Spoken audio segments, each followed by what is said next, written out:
Good morning. Wow, it's so great to see so many people here, and thank you for coming. Let me not be so close. Welcome again to everyone. If you're new to All Saints or visiting with us this morning and would like to be kept apprised of future events of interest here at All Saints, there are green sign-up sheets on the table next to the door. Please take a moment to give us your contact information, and we will keep you posted on things that are happening here at All Saints.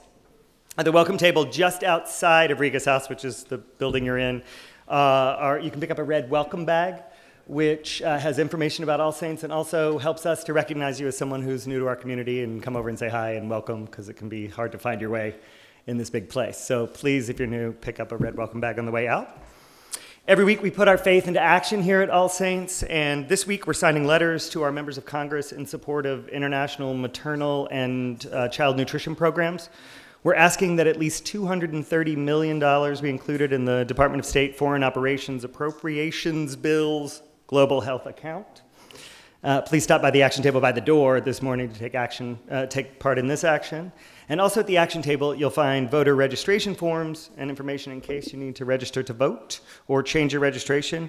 Your registration must be postmarked or submitted by May 23rd to be eligible to vote in the June 7th primary. And as our newly minted Rector Emeritus, Ed Bacon, likes to say, it is a sin not to vote, so you still have time to get in there and avoid that sin, so please do that. And head that off at the pass, which is always good. And we'd not be able to offer the enlightening and important speakers that we do here and all of what we do upstairs in the sanctuary without your generous contributions. So if you're moved by what you hear here today, I hope that you will pledge if you're not a pledger or make a special gift if you are. And thank you for your generosity, because it keeps the lights on and the doors open and lets us do what we do. I didn't even introduce myself, which is what I meant to do at the beginning. My name is Jason Lyon. I am the senior warden of the vestry here at All Saints. If you did not grow up Episcopalian like me, I had no idea what a senior warden was when I got here, and it sounded like the sort of chief jailer. But which is very Episcopalian somehow, but keeping the order, which if you know me very well is terrible casting. But the senior warden is the sort of leader of the vestry. The vestry is the lay governing board of the parish, and I'd like to introduce you to them for anyone who doesn't know. If all the vestry members will stand for a moment.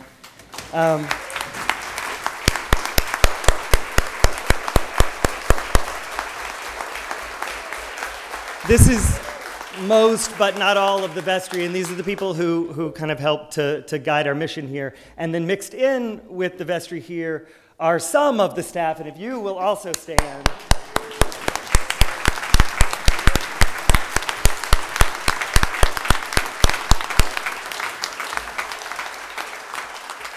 And so this is how leadership works in the Episcopal Church. It is a combination of staff and clergy and lay people working together to run the organization. And I thought it was important for all of us to be together today to say that we have the same leadership this week that we had last week. We just don't have the big face up front, but we will soon. And we are, as I said in my letter to the community a couple of weeks ago, we are a community in motion. And that is as true today as it has been. So, but we are, at the moment, without a rector. And when there is not a rector, the senior warden of the vestry is the sort of nominal leader of the organization. So that falls to me. But it's really all of us together who will be guiding the organization in the weeks leading up to the call of our next rector. So I wanted to take a minute just to introduce myself. I have been at All Saints, I think I came here for the first time something like 15 years ago, after a good 2 decades of being away from all organized religion. I grew up Southern Baptist and really had my fill of that by the time I got dunked and then was kind of done with the whole experience after that. But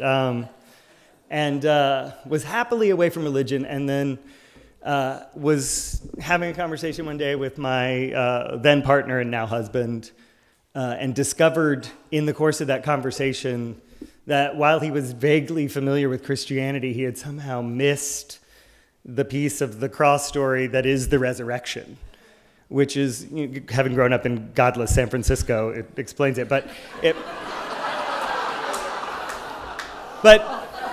suddenly, no offense to San Francisco, I love San Francisco, they have wonderful churches in San Francisco. But suddenly it sort of brought out this crazy evangelical fervor in me, and I felt like, I've got to get this boy to church, like years of vacation Bible school and Sunday school all kicked in, and so we came for the Easter service that year. And even though I didn't consider myself then a Christian, Easter always spoke to me, because I have had the experience in my life of feeling dead and knowing what it is to be resurrected. So Easter still speaks to me, and it did then. That said, we probably didn't come back for a year or two after that Easter. Then our first son was born, and we came at Christmas and Easter, which, as you know, are sort of the two best commercials for what we do here. And if you're a Christmas and Easter person, welcome, and we'd love to see you then. But we eventually came to a regular service with our son and went up to receive communion, and we knelt down. And this one will choke me up every time. And sort of the sight of my little boy putting out his hands to receive the host, this is what happened. Except I wept at the communion rail. And that happened every time we came to church for like a year. So the priests finally were like, who is the crier? Is everything okay? I mean, they're just like, I would get like blessings. There would always be hands. But it took me that long to realize that I was being moved about my own experience of the Holy Spirit, and that this is my faith. So when that finally came together, I'm a little bit of a slow learner, but when that finally came together, I got involved. I took the new member class, and then I led a new member class, and then somehow I found myself leading a class on baptism, which was also unlikely, but one of my favorite experiences here. And then I found my way to the vestry. And so if you're new here, find something that speaks to you, please. If you haven't, the new member class is a great way to start, because it just gives you kind of an overview of what we do here. But find something that speaks to you and get connected, because it is truly a transformational experience. So this morning, I just wanted to take a little bit of time with all of us to say where we are, to take stock of where we are at this moment. We'll talk in a few minutes about kind of what we anticipate the process of welcoming the new rector to be. But first, I wanted to say what's happening around this vibrant community right now. And so, fortunately, although the senior warden is sort of the nominal head of the organization when there's no rector, I'm not the chief spiritual officer, which is a good thing. And that falls to our priest in charge, which is Zelda Kennedy. So please welcome Zelda.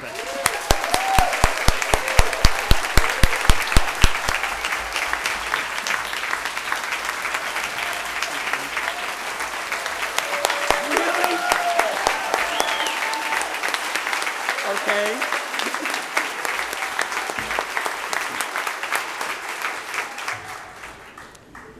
Wow. Thank you so much. Jason was supposed to tell you what a priest in charge does. Oh, right. And essentially, yes, I sort of am the face for All Saints. However, I want to talk more about pastoral care. I know that some of you are wondering, well, if Zelda is priest in charge, what happens to pastoral care? Nothing. You know, pastoral care has always had, I don't want to say slew, a group of amazing volunteers who help to make pastoral care what it is. And I get the credit. You know, and as I said to you this morning, the strength of this community are the people, are you. So when I think about pastoral care, the strength of pastoral care is the volunteers, or are the volunteers. And it's not going to change. I will be doing both. I will be priest in charge, which means the daily operations work will fall primarily with me and the executive team that we have here at All Saints. And the executive team consists of key senior associates who are in major programs, and we all come together once a week and we talk about operations, and I'll be with them and focusing on the operations of the community. And I will be working with the volunteers in pastoral care. We will continue to provide the amazing presence that we do for all of you. And if there's an issue that has not been resolved, please, please, please let me know. I don't want anything to fall through the cracks. I want you to know that we are about you, and that's what it's all about. So thank you so much.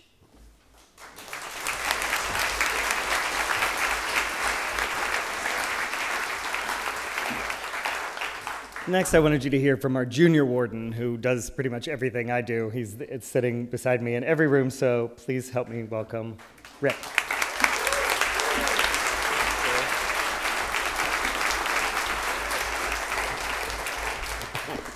So as we continue our Meet the Wardens series, I've just been asked to tell you a little bit about myself and my story here. I'm honored to act as junior warden. It is more than just waiting for this guy to pass away. It is really, and we'll get into that in a moment.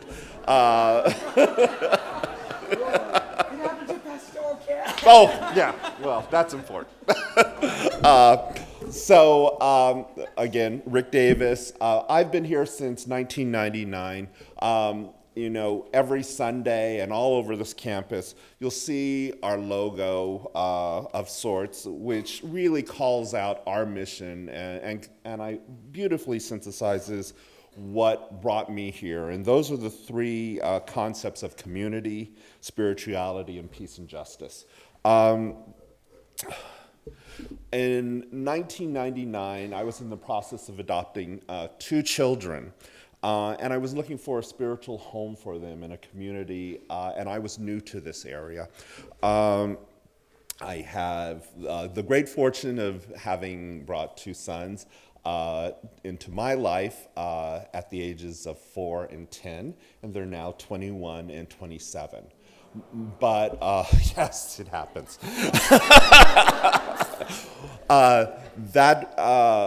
That being said, All Saints, I too am not a cradle Episcopalian, Methodist, a lot simpler liturgy and a wonderful experience.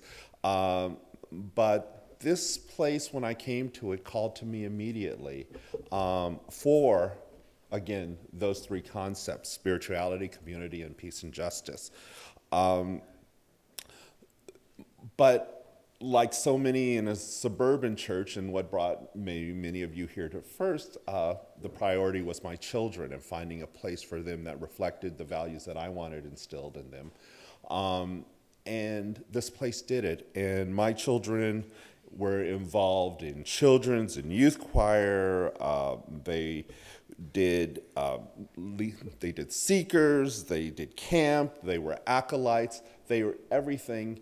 And the pastoral care and caring that the staff and the other parishioners gave to my family really made me committed to this place. And as my children grew here, my love of this place, it grew, and I really wanted to I really wanted to give back. I became involved in the CYF program first as a choir parent, and then from that was invited on to the vestry for my first tour, where I led the CYF program, really with an eye toward making that something that spoke to people in the parish and provided for the needs of the community.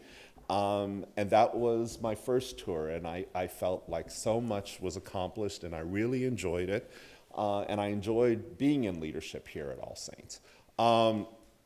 Fast forward to about 5 years ago, and having sort of been the leader and head of things, my world turned upside down with what I can only say is traumatic job loss, where my job of 20 years went poof in a little thing you might have heard of called the recession. And I found myself in real need at that point. And in that case, rather than sort of giving guidance and leadership, I found myself seeking that. And I was able to turn to All Saints and the staff and the fellow parishioners who were able to provide that for me. It wasn't about my kids. At that point, it was about my needs. And working through Life and Livelihood, an amazing program with amazing parishioners who are also dealing with dislocation coming out of it, and staff, I made it through. And as grateful as I was for everything that this church and place had meant for my kids during their formative years, that doubled with what it meant for me during my time of crisis. I'm pleased to say, there's always another side to the tunnel, and I've been in a position now for 4 years in a peace and justice, what I consider advocacy organization, which has been fantastic. But with that, and my gratitude for what this church did for me during my time of need, when the call came to rejoin the vestry, I was pleased to do it. And really, it has been fantastic. This time around, I found myself in the position of giving committee chair, where I got to know the operations, and some would say how the sausage is made. But it's pretty good tasting sausage at the end, but it takes a lot of work, and there are really a lot of dedicated people laboring long and hard in the vineyards for everything that you see, and a wonderful staff of leaders and wonderful lay members who work to really keep the lights on and keep the place moving. And the blessings just keep coming, and I keep finding community, spirituality, and peace and justice here. One sort of little side blessing, you may remember Desmond Tutu came here about 4 years ago, and who knew? It turned out to be the first date of a relationship I had with this guy sitting in the corner over here. And so All Saints just keeps sort of throwing it at me, and I'm pretty pleased. I gotta say that. So now I find myself as junior warden. So junior warden, of course, after I'm elected to it, I'm told is the people's warden. And I feel it's really important, and I take it very seriously in a time of transition to really, pardon the expression, be the devil's advocate, to make sure that you, our parishioners, to think what would be the questions I would ask in this situation as we are transitioning. What are the concerns that are out there? And I want to take that role seriously, and I want to be there to support your concerns, as well as the concerns of my fabulous vestry colleagues and this wonderful and amazing staff that and keep the wheels on this place. And it's a time of transition, and I just found out one of the transitions. It's something that Keith gave to me, and this stood out this was taken when my oldest son was 16. And it's been standing out there every day, every Sunday, but it's too time to be retired because we're moving on. This kid is now 27. I'm not quite as angelic, but okay, spoiler, he wasn't at 16 either. But the picture reminds me of this place's blessing in my life, and the community and the spirituality and the peace and justice it's given to me and my family. And as your junior warden, I see it as my role to bring that to everyone else that comes through these doors and to make sure this place is here. I really appreciate this opportunity, and I appreciate the trust that you put in me and the rest of the leadership to steer us into our next chapter. And with that, I want to introduce one of my heroes at this place, and there are many, and that is our Chair of Peace and Justice, truly worthy Clayton. Thank you.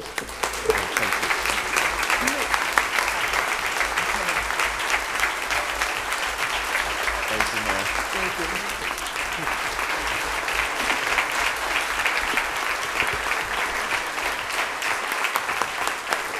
Good morning, and thank you. Good morning. Your faces are lovely.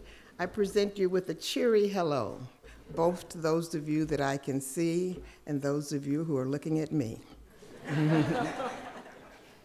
Many of the members of All Saints come every Sunday and support this church because of its long history of bold actions and the steadfast commitment to the health and safety of the greater community beyond this campus that we make every day. I'm so pleased to have a few minutes to talk to you regarding our recent and pending vestry resolutions and to share the meaningful work that is in our immediate future. Our Peace and Justice ministries provide the means and the opportunity for each of us to become active participants in the courageous and sometimes risk-filled work associated with our baptismal promise to strive for justice and peace and to respect the dignity of every human being. In the fall of 1989, the Vestry of All Saints adopted a pro-choice position statement, and during the next 25 years, subsequent vestries have approved formal statements outlining a church-wide opinion and then courses of action regarding every critical issue that has faced our nation. These issues include, but are not limited to, marriage equality, the minimum wage, comprehensive immigration reform, and the establishment of a system which will lead to the abolishment of the death penalty and a discontinuing the horrible use of torture by our nation. Notable recent resolutions include the November 2013 Gun Violence Prevention Resolution, which commits All Saints to pursue strategies to address the reduction of gun violence in our community and in the nation by proclaiming and upholding a vision of the world free of all forms of violence and free of weapons of violence. When you're my age, 19 is your important century. The 2015 Economic Justice Resolution resolves that All Saints Church will oppose economic structures which destroy the lives and the natural resources for financial gain, and that we are committed to reclaiming the stewardship of the earth on behalf of all creation. Last month, the vestry unanimously approved the Racial Justice Resolution, which commits the parish to follow a path of racial justice by interrupting racism in all of its manifestations at the personal, interpersonal, institution, and cultural level. The approval of this resolution is a starting point. Within a few weeks, committees will be formed to develop a detailed plan telling us how we will move forward and pursue strategies that will make the accomplishment of this resolution possible.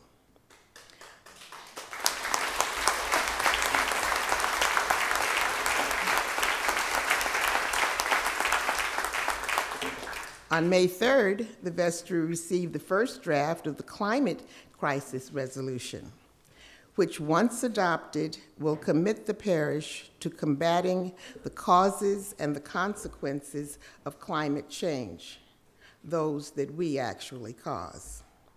We anticipate the approval of this resolution at the June vestry meeting, followed by the development of a comprehensive action plan to encourage and assist all of us to become carbon neutral in our households and in the activities of this church.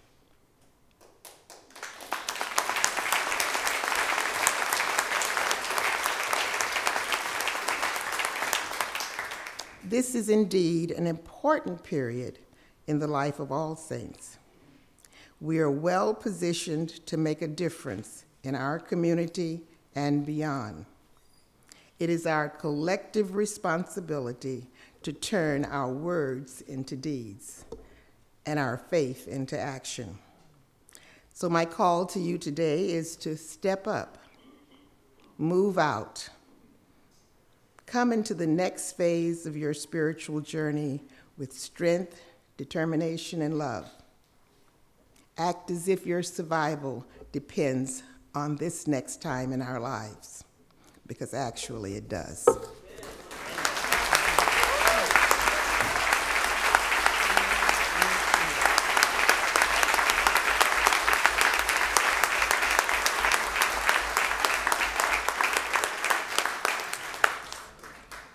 Awesome.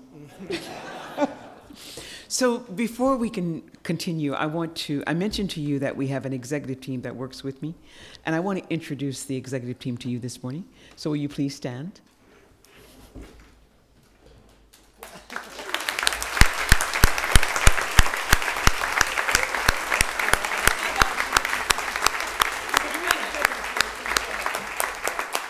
We had thought at one point that we'd have slippers and bonbons at our meetings, but we changed our minds. We didn't think that would be appropriate. So Christina's going to come forth and share with you information about the forums.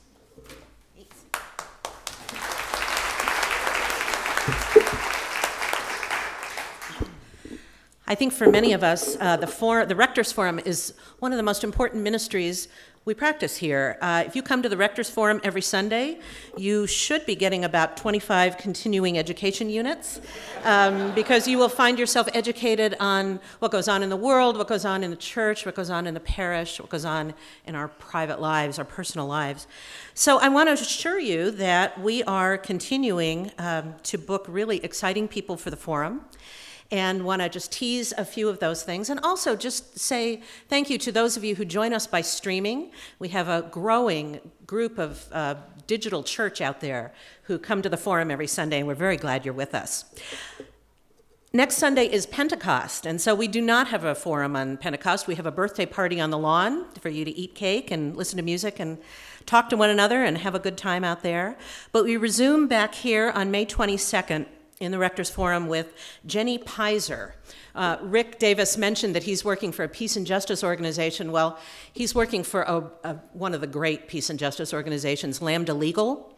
And Jenny Pizer is an attorney on staff there. She is the Senior Counsel and Law and Policy Project National Director. Lambda Legal is leading the charge on ending marriage discrimination against gay and lesbian couples, for stopping anti-LGBT discrimination in employment, healthcare, education, and against the misuse of religion to discriminate. And that's what Jenny's going to be speaking with us about in the forum, this recent flurry of anti-LGBT laws in the guise of religious freedom. And Susan Russell assures me that Jenny is a rock star and somebody that we will have a lot of people from outside the parish coming to see. So that's going to be really thrilling. The following Sunday, we're welcoming back one of my favorite forum speakers of all time, Luis Rodriguez, who is a writer, a poet, a prophet. He wrote the amazing memoir, Always Running, and in 2014, Mayor Garcetti made him the Poet Laureate of Los Angeles. He runs Tia Chucha's, which is a cultural center and bookstore in the San Fernando Valley. He is just profoundly spiritual and the best kind of activist. So he is going to be with us again. We're very thrilled he's coming back. And then on June 5th, Sister Simone Campbell, Chief Nun on the Bus, will be here with us. In 2012, she gathered fellow sisters, got a bus together, and started storming the country in response to Paul Ryan's budget and its effect on the poor. And she's been on our wish list forever. She's coming here for a conference that weekend that Rick Felton has put together, and we're just so glad that they've been generous and they're sharing her with us. So that's going to be extraordinary. She is the executive director of Network, which many of us use to get the real important information about legislation and its effect on the poor in this country. And then on June 12th, you may have heard of Gary Hall. He is going to be here in the forum to talk about the 400th anniversary of Shakespeare. And it's been a while since Gary did his Shakespeare thing here. We're really excited about that. And just a note, Gary will be our preacher next Sunday on Pentecost. And Gary has joined the preaching rota here in the interim period. So we're going to have him in the pulpit a lot and have him around, and we love having his spirit here with us. Gary is in Iona today, so that's why he's not with us, but we send him our blessings. In the back, you'll find this flyer that's got all of this information, and on the back also we'll show you some other events going on here. We're not taking a sabbatical from doing stuff, and we have the children's and youth choirs, concert. We have the spring choir concert for the adult choirs, the American Guild of Organist choirs, and a full slate of jazz vespers. So please pick one of these up, get all of these dates on your calendar, and know that we are committed to putting together a full season of forums that are in the moment, the things that we need to know to get us educated and get us involved.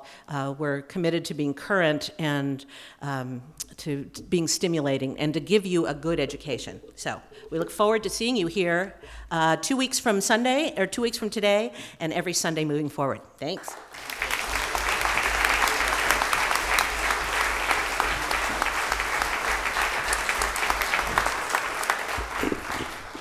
Finally, I want to talk for just a second about kind of how the process will work and the kind of anticipated timeline, to the extent we know it, for welcoming our next rector and what that'll look like in the fall.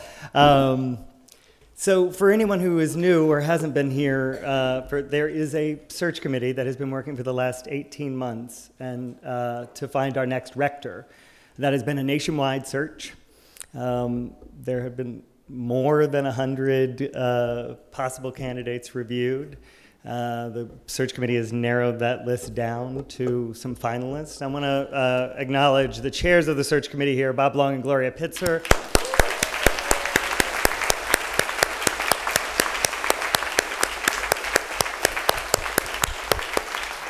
It was truly a monumental undertaking to really no stone went unturned. And if you recall, it began with something like 50 focus groups we did in the parish, and then a survey of about 1,000 members of the parish to find out what you wanted in a rector. And that really guided the process of the search. And so, as you saw probably earlier this week in the announcement from Bob and Gloria, we hope to have an announcement as soon as June. So this is how that process is going to go. The Rector Search Committee will make its recommendation. We'll recommend one candidate to the vestry. The vestry will obviously review information about that candidate. We'll meet with the candidate, interview the candidate, and then we hope confirm the call to that person to be our 8th rector. And then there'll be a little bit of a kind of quiet period while that candidate goes back to their current parish to kind of get ready, and then there'll be an announcement. Ideally, and this was kind of always the plan, we hope to welcome the new rector for homecoming this fall. And that will be the first time we'll see the rector in the pulpit. So that is the plan. That is, God willing, how it'll go. And we'll all find out if God's willing in the next few weeks, I think. If that's how it goes, then as you know, we've had a Transition Life Committee who did all of the amazing events to say goodbye to Ed, culminating in last week's service. But the roast, and there were the talking sessions, and there were groups about the transition, and it was just such a long, beautiful process. And their work continues now as they will design a kind of similar program to welcome our new rector, to give us a chance to get to know the rector and to give the rector a chance to get to know us. And so I want to call up the chair of the Transition Life Committee, Nancy Necker, who'll tell you a little bit about how that'll go.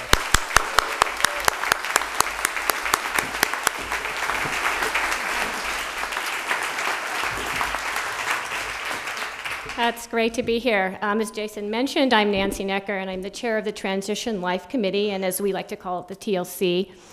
Our mission has been to say goodbye to Ed, and I think we did a great job at doing that, so thank you all.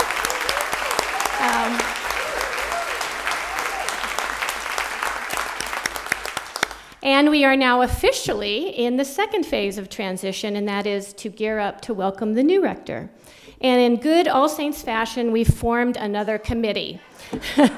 So they are called the TLC Welcome Committee, and I'd like them all to stand up and just be recognized. They're here.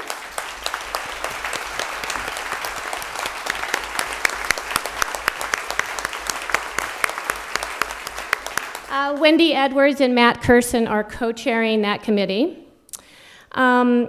The Welcome Committee is now working on some really fun ways to welcome our new rector, and you'll be hearing about that over the next several months. But we unveiled our first program today, and I hope you all received an email yesterday called We Are All Saints, and that is our first campaign to get ready for the new rector. It's a fun campaign, and it will run over 6 weeks, so you don't have to rush out and do it immediately today, but within the next 6 weeks, we'd like you to do 3 important things. And it's on a brochure also that you can pick up on your way out, so this is what the handout looks like. The first thing we want you to do is wear your name button. And if you don't have a name button, order one. You can order one online now, or you can get one at the sign-up center right behind it is kind of where we'll be stationed for the next 6 weeks. Order a button, and we hope to have them ready by the time you leave on Sunday, but if not, we'll get them out to you by the following Sunday. And that helps the new rector with recognizing us and our names. What a hard job that is to come in thousands of people to learn their names. So please wear your name button and get a name button. The second thing you can do is have your picture taken. So we've got a Smile for the Rector booth out front, and we want you to upload that photo to your My All Saints portal. So that's the third thing we'd like you to do is get on your My All Saints portal. It's your personal information electronically stored, and you can manage your personal information for All Saints, and that's how we keep records of you. So if you move, you get a new phone number, new email address, you can upload and download all that onto your personal portal. So in that email, you had a link. Let me see how many people here are actually on My All Saints portal, just a show of hands. Okay, so about a third of you. So what's important for you to get on this portal is several things. You can upload your personal information, which is helpful. We can put a photo of you, and that is so helpful for the new rector. So he or she can put a name with a face, because they have a mobile app, and they can check it, and your face and your name will pop up. So we need you to have a photo. It's like an electronic directory. And the second thing is you can also check out your giving history on there, which is wonderful. Let me see if I missed anything. So that's it. It's easy as 1, 2, 3 on the handout. wear a name button, get your photo uploaded on your web portal for All Saints, and get on the All Saints web portal. So check that out, and we'll be out on the lawn for 6 weeks. Thank you.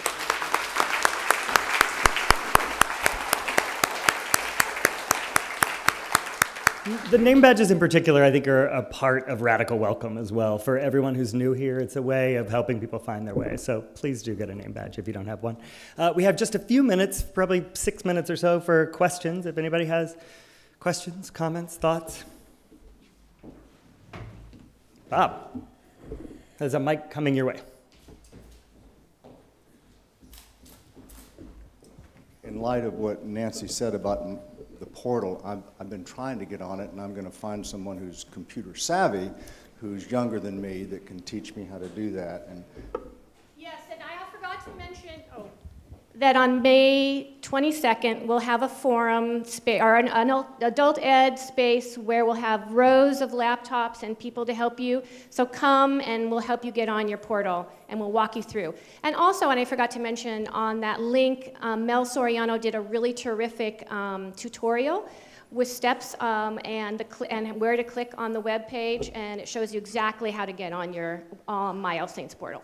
Thank you. And the date of that again is May 22nd? May 22nd. Okay. one more question. Yeah. You said that if I go on my portal, I can see my giving record. Yes. Can you see my giving record? That's a good question. Very good question. And no. The only people that can see the giving record are Jim and you. So it's completely private. Hi, I'm Mark. I have Hi. a question. Do we have like a Facebook community for All Saints? I just don't know. Maybe we should do. We do. If we do, then probably we should also join that as part of the welcoming the new rector. Please do. There are actually multiple Facebook communities. So they're for various ministries. Parent Culture has one. Colors, I know, has one. But there is an All Saints, for all of All Saints, there is a blog, actually. And there is the Facebook, which is... And Twitter. Yeah. In Susan's absence, there's a Facebook group that you can request to join, and there's also a Facebook page which you can just follow, and you'll get updates through the page also. So it's good to join both, and I think Keith can probably point you toward, it's just All Saints Church Pasadena if you look in Facebook for us. Oh yes, at the homepage of our website where the blog is fantastic, and a lot of the Facebook posts come from the blog, so bookmark that also. But yeah, you can find our Facebook page listed there, but please join. Oh, and Twitter and Instagram also. Covered on the social media. All right. Thank you all so much for being here, and we'll see you soon.